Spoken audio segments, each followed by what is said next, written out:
সকলকে শ্রদ্ধা ভালোবাসা জানিয়ে আজকের পর্ব শুরু করছি। ঠাকুর শ্রীরামকৃষ্ণদেব বলছেন অন্যান্য ভক্তদের, বলো তোমাদের যা সংশয়, আমি সব বলছি। গোবিন্দ, আজ্ঞা ক্ষমা এই রূপটি হলো কেন? শ্রীরামকৃষ্ণ, সে দূর বলে, কাছে গেলে কোনো রঙই নাই। দিঘির জল দূর থেকে কালো দেখায়, কাছে গিয়ে হাতে করে তোলো, কোনো রং নাই। আকাশ দূর থেকে যেন নীল বর্ণ, কাছে গেলে আকাশ দেখো, কোনো রং নাই। ঈশ্বরের যত কাছে যাবে ততই ধারণা হবে তার নাম রূপ নাই। পেছিয়ে একটু দূরে এলে আবার আমার শ্যামা মা যেন ঘাস ফুলের রং। শ্যামা পুরুষ না প্রকৃতি? একজন ভক্ত পূজা করছিল। একজন দর্শন করতে এসে দেখে ঠাকুরের গলায় পৈতে। সে বললে, তুমি মার গলায় পৈতে পরিয়ে রেখেছ? ভক্তটি বললে, ভাই তুমি মাকে চিনেছ, আমি এখনও চিনতে পারি নাই তিনি পুরুষ কি প্রকৃতি, তাই পৈতে পরিয়েছি।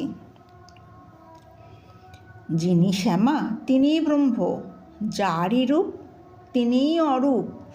যিনি সগুণ তিনিই নির্গুণ, ব্রহ্ম শক্তি, শক্তি ব্রহ্ম, অভেদ, সচ্চিদানন্দময় আর সচ্চিদানন্দময়ী। তখন গোবিন্দ বলছে, যোগমায়া কেন বলে?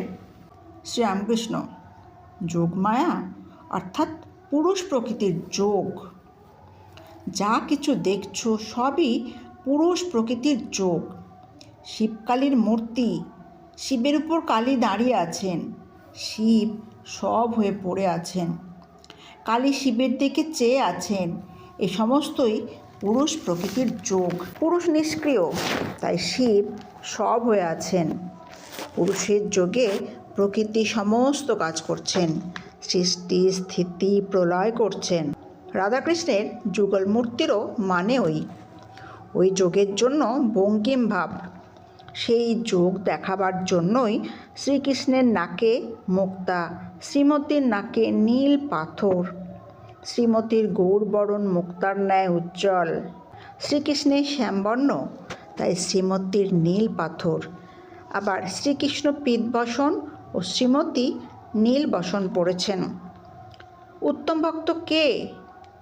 যে ব্রহ্মজ্ঞানের পর দেখে তিনি জীব জগৎ চতুর্বিংশতি তত্ত্ব হয়েছেন। প্রথমে নেতি নেতি বিচার করে ছাদে পৌঁছতে হয়। তারপর সে দেখে ছাদও যে জিনিসে তৈরি, ইট চুন সুরকি সিঁড়িও সেই জিনিসে তৈরি।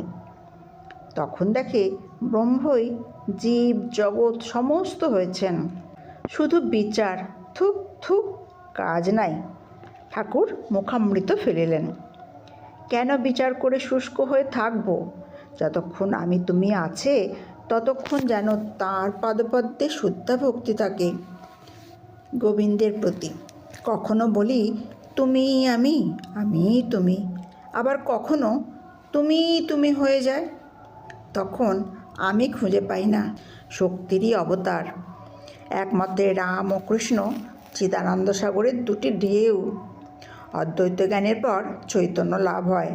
তখন দেখে সর্বভূতে চৈতন্যরূপে তিনি আছেন। চৈতন্য লাভের পর আনন্দ, অদ্বৈত চৈতন্য নিত্যানন্দ। মাস্টারের প্রতি। আর তোমায় বলছি, রূপ, ঈশ্বরীয় রূপ অবিশ্বাস করো না। রূপ আছে, বিশ্বাস করো। তারপর যে রূপটি ভালোবাসো সেই রূপ ধ্যান করো। গোবিন্দের প্রতি। কি জানো, যতক্ষণ ভোগ বাসনা থাকে ততক্ষণ ঈশ্বরকে জানতে বা দর্শন করতে প্রাণ ব্যাকুল হয় না। ছেলে খেলা নিয়ে ফুলে থাকে, সন্দেশ দিয়ে ভুলাও খানিক সন্দেশ খাবে। যখন খেলাও ভালো লাগে না, সন্দেশও ভালো লাগে না, তখন বলে মা যাব, আর সন্দেশ চায় না। যাকে চেনে না, কোনো কালে দেখে নাই, সে যদি বলে আয় মার কাছে নিয়ে যাই, তারই সঙ্গে যাবে। যে কোলে করে নিয়ে যায় তারই সঙ্গে যাবে। সংসারের ভোগ হয়ে গেলে ঈশ্বরের জন্য প্রাণ ব্যাকুল হয়। কি করে তাকে পাবো, কেবল এই চিন্তা হয়। যে যা বলে তাই শোনে। মাস্টার, ভোগ বাসনা গেলে তবে ঈশ্বরের জন্য প্রাণ ব্যাকুল হয়? সকলকে শ্রদ্ধা ভালোবাসা জানিয়ে আজকের ভিডিও এখানে শেষ করছি। সকলে সুস্থ থাকুন, ভালো থাকুন, এ প্রার্থনা করি। ধন্যবাদ।